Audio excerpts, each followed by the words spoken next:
som com som i així seguirem sent. Ei!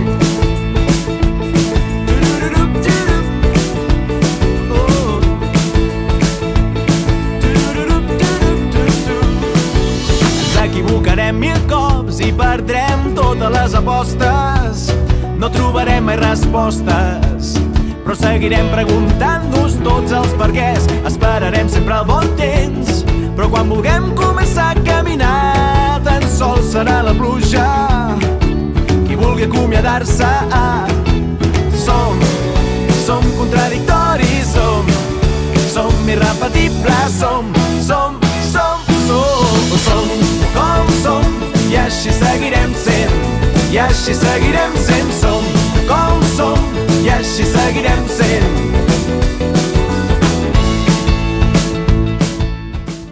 Comprovarem que una joguina ensenya a parlar a nens que tenen sordesa. Entrevistem l'artista invident Kelly Arrontes, que ha pintat un mural de 125 metres al Parc Científic de Barcelona. I veurem persones de la tercera edat ensenyant informàtica a nois i noies amb discapacitat intel·lectual. Som com som.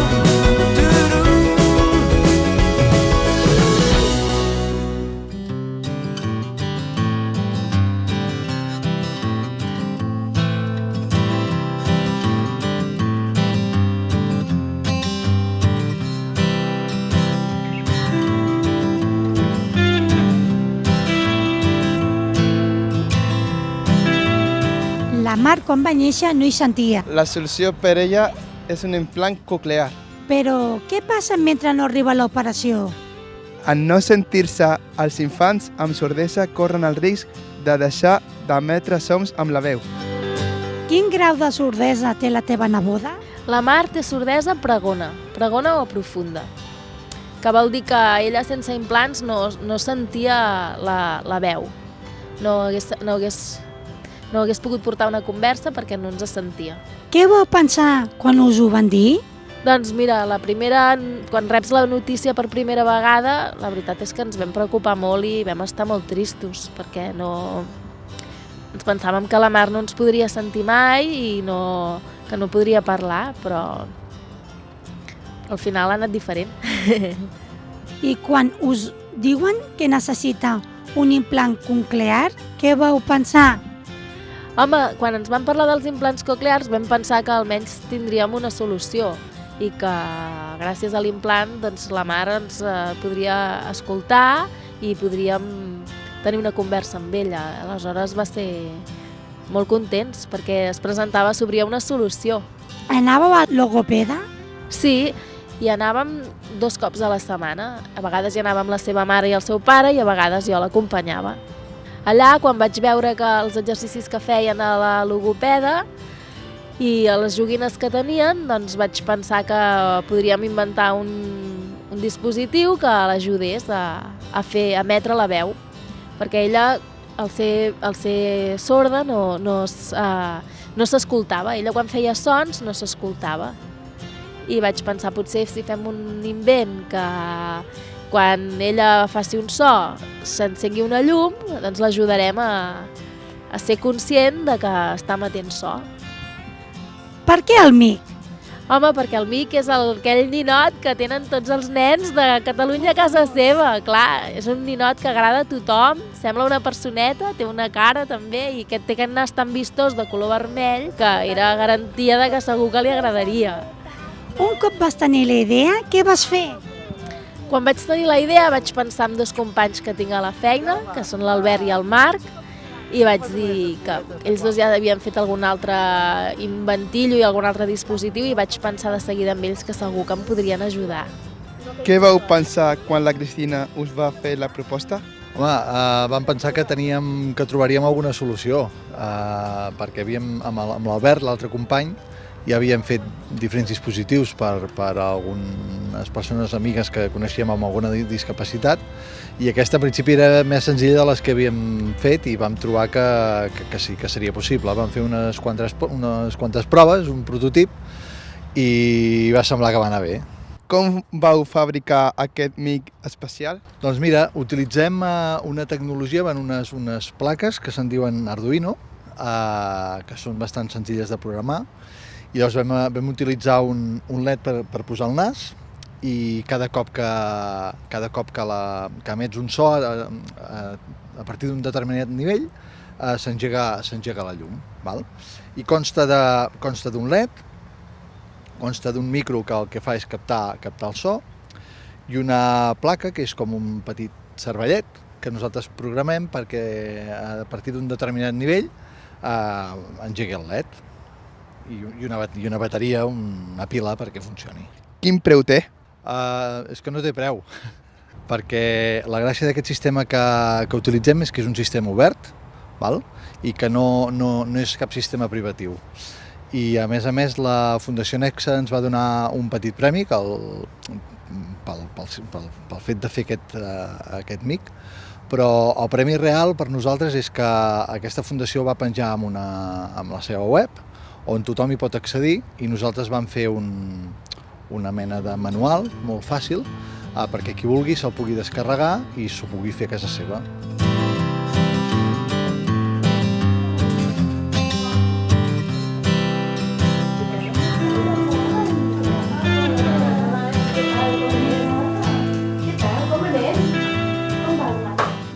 Què li aporta a la Mar poder disposar d'aquest estímul?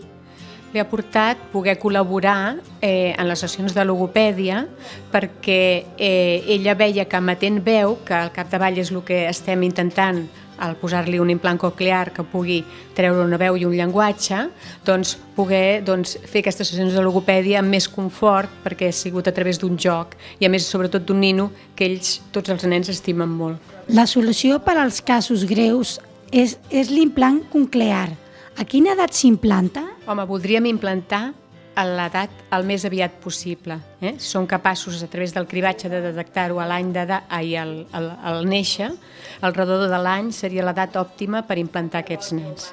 En què consisteix l'implant coclear? L'implant coclear té dues parts. Una part que és la que posem a la cirurgia, que seria una part que és similar a aquest, hi ha diferents models d'implants, però aquest és una part que té un armassó de silicona, que té un imant aquí, un aparell metàl·lic, i aquí hi ha un electrodo, que és el que es posa dintre del cargol. Això és el que col·loquem nosaltres. Si aquí tenim una anatomia de l'orella que és tallat, com si ens tallessin, doncs apoyem aquesta part, podríem dir, de silicona i col·loquem a la cirurgia, per mitjançant una cirurgia, l'electrodo dintre del cargol. Això és el cargol. Això és el que és la part quirúrgica. Llavors, a les 4 setmanes d'aquesta cirurgia, aproximadament, perquè tota la cicatriu de darrere de l'orella i tot estigui ben cicatritzat, posem la part externa, que és quan comença a sentir. És a dir, l'implant té dues parts, una interna i una externa. Aquest és un tipus d'implant, el posem aquí darrere l'orella, que és similar al que portava la Mar, i veieu que s'enganxa aquí a través d'un imant, perquè aquesta part d'aquí dintre té un imant i aquí fora també. Llavors, què és el que fa aquest implant? Agafa el so ambiental, la paraula, el so, el soroll, amb uns micròfons que té aquí, codifica aquest so i l'envia a través d'aquest cable en aquesta bobina i per mitjançar d'ones de radiofreqüència es transmet a dintre i aquesta part interna, aquest so codificat, estimula la zona de la còclea que ha rebut el so o la paraula i això ho envia al cervell com si fos la nostra audició. I així sentim. Aquests nens fan vida com la resta? Bé, aquests nens això és el que volem, que facin la vida normal com els altres nens que són oient. Sí que es necessita fer una rehabilitació auditiva, una estimulació auditiva, perquè compta que han nascut amb una pèrdua auditiva greu i fins a l'any d'edat, que és una època molt maca d'adquirir, quan tots els nens estan adquirint els sons, les paraules, doncs no s'ha fet durant aquest moment i per tant es necessita una estimulació posterior. Però en el pas del temps, aquests nens van a la mateixa classe que els altres, fan la vida el més normal possible, igual als altres nens oients. Molt bé. Com veies el futur de la Mar quan vau saber que tenia sordesa i com el veus ara? Doncs mira, quan vam saber que tenia sordesa, la veritat és que el veia negre, perquè era un món que no coneixíem gens nosaltres. I feia por, i pensàvem que potser no se'n sortiria, Però ara, després de tot el que hem viscut i de lo bé que li van els implants, doncs la veritat és que li veig un futur molt prometedor. Podrà fer tot el que vulgui. Està preparada per arribar allà on ella vulgui. El mic que va ajudar la Mar va rebre el premi de la Fundació Nexa. Talent i imaginació per ajudar a persones sordes a fer-ne sentir.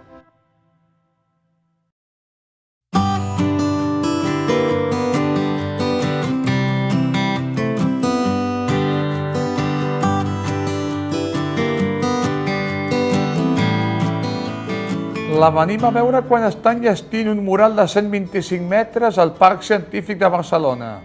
Kelly Arrontes va guanyar un concurs públic per pintar les parets dels passadissos que connecten els edificis del Parc Científic.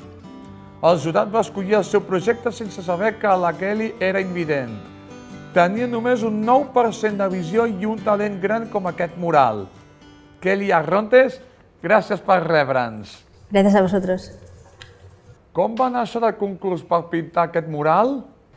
Bueno, pues un concurso en el que, como era público, tenías que presentar por un lado el proyecto y por otro el nombre del autor que lo había hecho. Entonces, por eso me presenté, porque era anónimo. Entonces, cuando viene el proyecto, lo escogen o no, y cuando ya han escogido el proyecto ya miran el concursante que lo ha hecho, porque no quería que supieran que era discapacitada visual. El concurs era anònim. Què creus que va valorar el jurat del teu projecte? El proyecto en sí, no que lo había hecho. Entonces se trataba, si les gustaba más que los otros, le cogían, si no, pues no. Pero supongo que valoraron que el hecho de que, bueno, el tema del agua era importante porque el agua es vida y aquí se hace vida. Y bueno, que les gustó la técnica o no sé, supongo que eso habrá que preguntárselo al jurado. ¿En qué te has inspirado? En el agua, porque yo veo agua siempre. Entre la realidad y mi mundo siempre hay una capa de agua. Y por eso simplemente he tenido que reflejar lo que veo. Quin és el missatge que vols fer arribar a la gent? Mensaje, no, o sea, realmente lo que yo pretendo transmitir son emociones. Si les llega o no ya es otra cosa. Yo transmito lo que siento y si la gente lo recibe, perfecto, pero si no, pues nada. Mensajes, no hay mensaje en concreto, simplemente es lo que a mí me supone la emoción que me reporta el agua, la transmite a través de la obra. Quina importància ha tingut per tu guanyar el concurs per pintar aquest mural? Pues ha sido importante primero porque lo que quería, sobre todo, era que valoraran mi obra independientemente de mi discapacidad. O sea, yo era artista antes de ser ciega y los últimos 4 años que he estado con la etiqueta de ciega legal, que he empezado a retomar mi carrera, me fue muy bien, pero siempre salía la coletilla de, bueno, qué bien lo haces para estar ciega, para ser ciega, ¿no? Qué bien lo haces para ser ciega, y para ser ciega ese ya me empezaba a doler. Entonces, lo que me ha reportado, sobre todo el ganar este concurso, es quitarme la coletilla de para ser ciega. Lo hago bien y punto, porque he he competido con gente que ve bien, con artistas per se, y entonces yo lo que se quería que se valorara mi obra, no lo que yo era. Dius que vas aprendre a pintar abans que parlar. Qui et va ensenyar? La meva mare. La meva mare em va ensenyar a pintar, bueno, me va enseñar a dibujar primero. Porque cuando yo nací tenía miopía magna y no calculaba muy bien las proporciones, las formas, tenía problemas con las formas, aunque con el color no, porque el color lo veía bien y lo distinguía bien, con la forma no. Entonces ella, jugando la gallinita ciega, me enseñó a dibujar con los ojos cerrados. Y pues es que ahora ya, aunque veo muy poquito, puedo dibujar y puedo mantener proporciones, porque como aprendí muy pequeñita, pues lo tengo ya incrustado en mí como el ADN casi. De petita hi veies com ara o tenies un percentatge de visió més gran? Molt més gran, clar. Petita veía pues igual un 50% o así. Y luego, sobre todo porque veía con los 2 ojos. La visión bifocal es lo que te ayuda a ver, a la perspectiva, la profundidad, te la dan la visión con 2 ojos. Cuando perdí la visión en un ojo fue muy complicado, porque me metía la cuchara en la oreja y hacía cosas así porque es que no controlo las distancias. Y más que nada, pues que luego el campo visual se fue reduciendo hasta quedar en 9%. De pequeña tenía 100% de campo visual. Com era ser una nena amb limitacions a la vista? Pues es el patito feo, con unas gafas de culo de botella, que se te caía la nariz, que tenía 4 ojos, la patosa, lo típico, pero bueno, puedes vivir con ello. Com va anar després? Va ser difícil estudiar per ser pintora? No, porque es lo que yo quería hacer. O sea, yo siempre supe que quería ser artista. Entonces no fue fácil, porque claro, ya veía muy poquito, pero como yo quería eso, pues lo tenía que conseguir.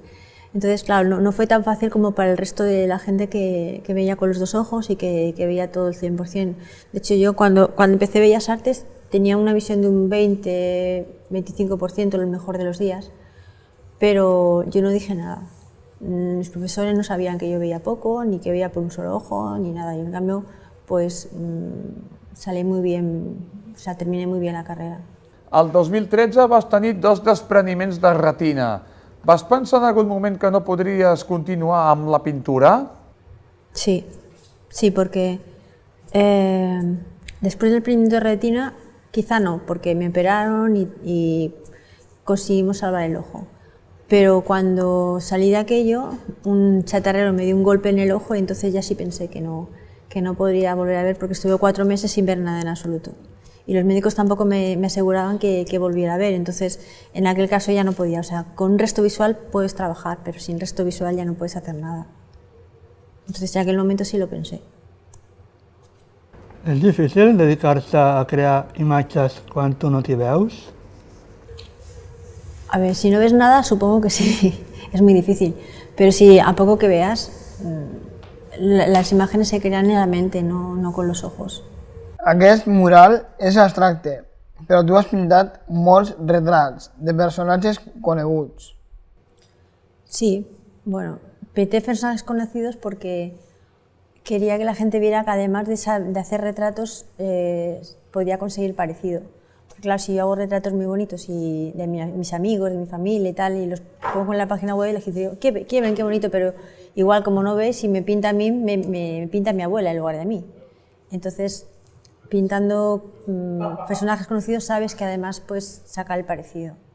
La pèrdua progressiva de visió ha condicionat la teva forma de treballar, o el teu estil, o allò que pintes? Tot. Lo ha condicionado tot. A ver, cuando veía bien, o veía mejor que ahora, como nunca he visto bien, pues los retratos, por ejemplo, que decíamos antes, me imaginaba cómo veían los demás para pintar, para reflejarlo ahí, porque hacía retratos hiperrealistas y yo no veía tan bien cómo se reflejaba en el retrato. Pero tenía la técnica para hacerlo y lo hacía. Y he tenido que llegar a no ver para atreverme a pintar lo que veo, lo poco que veo. Entonces ahora hago retratos distintos porque como no veo los contornos no les dibujo, como hay aguas entre la realidad y mi realidad, como ya he dicho antes, pues pinto agua, reflejo lo que veo. O sea, no me imagino cómo ven los demás para dibujar o para hacerlo. Entonces eso es lo que ha condicionado, que atreverme a pintar lo que veo, lo poco que veo, me ha dado mi estilo y me ha dado mi... Bueno, y te pinto también más relajada por eso. Què sents quan pintes? A vegades res. Me pongo en un estado en el que lo único que sientes es satisfacción y no te das cuenta de que pasa el tiempo. Sobre todo disfruto mucho. Me paso muy bien. Et sents valorada pel teu treball? Ahora sí. Ahora sí, bastante. Hay veces en los que sí me sentía valorada, pero otras veces cuando decían aquello de que qué bien pintas por ser ciega ya no me gustaba. Porque no me sentía valorada por mi trabajo, sino por mi discapacidad, lo cual es un contrasentido. Pero bueno, de hecho, si me presenté a este concurso fue para eso, para que la gente valorara el trabajo independientemente de lo que yo era o dejara de ser. O sea, a cada uno se debe valorar por el resultado de su trabajo. Entonces ahora sí siento que me valoran por mi trabajo. Desde hace poquito, desde que gané el concurso. Molts cops es parla de discapacitat, però tu, per exemple, tens una capacitat extraordinària per pintar. Et sents reconeguda quan es refereixen a tu com a discapacitada? Sí, sí, porque lo soy. Quiero decir, me ha costado reconocerlo y aceptarlo sobre todo, porque lo más difícil de todo nuestro mundo es aceptarlo, porque es una realidad, somos discapacitados. Soy discapacitada visual, lo cual no quita para que pueda trabajar, pueda tener otras capacidades como todo el mundo. Cada uno tiene sus fuertes en un punto y el mío es la pintura, pero no quita para que sea una discapacitada visual, ya está. Aquest mural té relleu. Quan estigui acabat, es podrà tocar? Sí, para eso lo hago, para que la gente lo toque.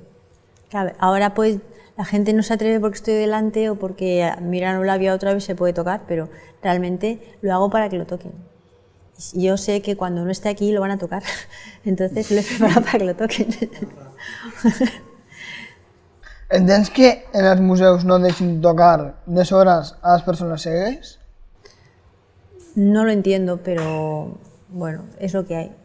Ahora está tratando de conseguir que nos dejen tocar sobre todo las esculturas y tal, no pasa nada porque se toque una piedra, no se va a desgastar.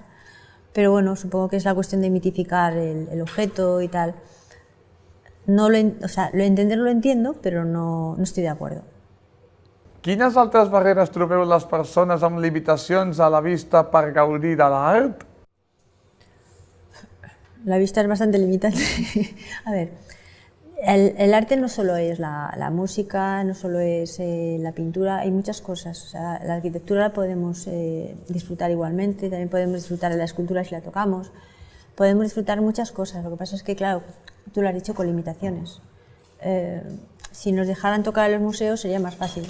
Si pudiéramos ver mejor sería más fácil todavía, pero bueno, es limitante, sí, pero no tiene por qué ser determinante si no queremos. ¿Qué es para tú la pintura? Para mí la pintura es como un hilo conductor que cose todo lo demás importante que hay en mi vida, ¿sabes? Pues mi pareja es importante, mis amigos son importantes, hay muchas cosas importantes, pero con la pintura lo coso todo porque es lo que me da la energía para vivir, para ser feliz, en definitiva. Moltes gràcies per l'entrevista, Kelly. De nada, a ti, a vosotros.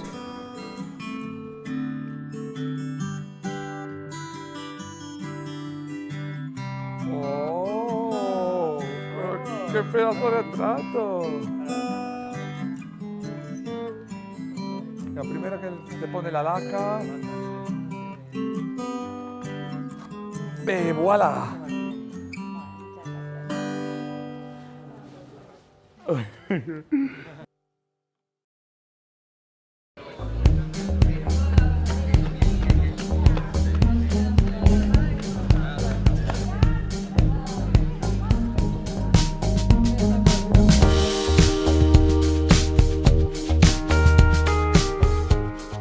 Aquests nois i noies amb discapacitat intel·lectual fan una classe d'informàtica. El curs és gratuït i amb uns profes molt especials.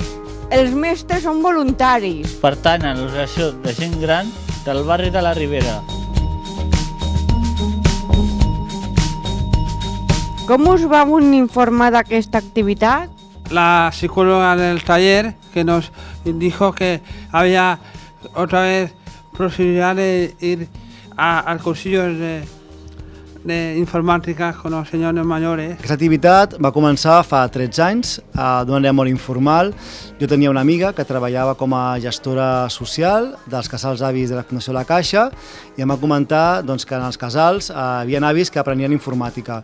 Vam pensar que alguns avis que anaven al curs eren també voluntaris i que podien fer alguna cosa conjunta i que allò que havien après en els cursos ens ho poguessin transmetre als nostres usuaris del centre ocupacional. Yo cuando me jubilé, por no quedarme sin hacer nada y me había quedado muy retrasado en cuanto a los medios de internet y cosas en las redes sociales, pues me apunté a hacer un curso. Pero a los 3 meses ya me cogieron para que colaborara aquí, sobre todo con los chiquitos estos, Y claro, ¿cómo iba a decir que no? Entonces me apunté y luego ha sido aprendiendo de los mismos voluntarios, porque hay un día que hacemos un reciclaje entre nosotros, lo que aprendemos durante la semana, luego los viernes lo exponemos aquí y ya he continuado, ya llevo unos 7 años o por ahí. Et puc dir que les persones que fan aquest tipus d'activitats ho fan de manera voluntària, ho fan perquè volen. Ho fan perquè volen perquè són persones que sempre han estat actives, però també quan et jubiles deixes de treballar i sembla que en aquesta societat de consum deixes de ser productiu. Hi ha una paraula que es diu generativitat, que és el fet de seguir sent productiu, de seguir sent útil per la societat. Aquestes persones el que volen al final és transmetre el que saben, compartir el que saben i això, i seguir tenint relacions. Hemos aprendido pues, a hacer unos dibujos, los tantos por ciento, cómo se hacen los dibujos por ordenador. A fer anar al Photoshop i fer servir programes de l'ordinador.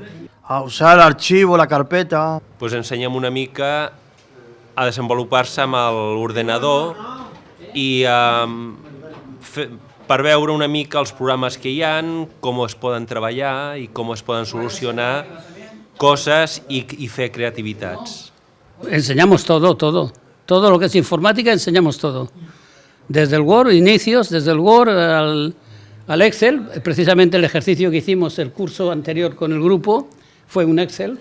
Hicimos un árbol genealógico y perfectos fueron también todos. En principi, l'objectiu general és que les persones que venen a fer aquest curs aprenguin a fer ús dels ordinadors. Però també hi ha un segon objectiu, que és el de tenir una relació amb persones d'altres edats, d'altres procedències, i al final fer una mica de vincle. Con la gratitud que ellos nos demuestran a diario, quedamos compensados de sobra, porque son muy agradecidos. Que inclusive un día yo tenía consulta médica del oftalmólogo y resulta que iba demorándose, yo le dije al oftalmólogo, por favor, ¿me puede mirar ahora? Porque yo tengo que tener una clase con unos chicos. Me dice, oye, es que estaba por turno. Pues digo, pues mire, ¿sabe qué? Si yo tengo que decidir entre usted y los chicos, yo me marcho porque me quedo con los chicos. Penso que els avis se senten gratificats, no?, de poder ensenyar allò que han après, als nostres nois de rebre un aprenentatge que els dona diferent tipus de col·lectiu i alhora tothom surt beneficiat. Pensa que a vegades la informàtica és l'excusa, però que s'han establit relacions inclús personals entre ells, no?, d'amistat o d'apreci, molt important. En aquesta societat també sembla que no fas res per no res. I aquestes persones tenen temps i tenen ganes de fer-ho. No tindria sentit posar-li un preu econòmic. Jo crec que el benefici que ambdues parts s'emporten és això, la relació, els continguts, el que aprens. Crec que aquest és el valor que té. Me gusta mucho cómo nos enseñan y cómo las señores mayores nos respetan como somos. Lo que més ens sorprès és aquesta capacitat que a vegades penses que no són capaços de fer determinades coses i les fan. I a més, amb molta més capacitat de la que nosaltres podíem esperar. Jo crec que això és un estímul per nosaltres i per ells també. Tots podem ensenyar moltes coses. El més important és tenir ganes d'aprendre. Com va anar això del concurs? Ai! Tu respira i tranquilo.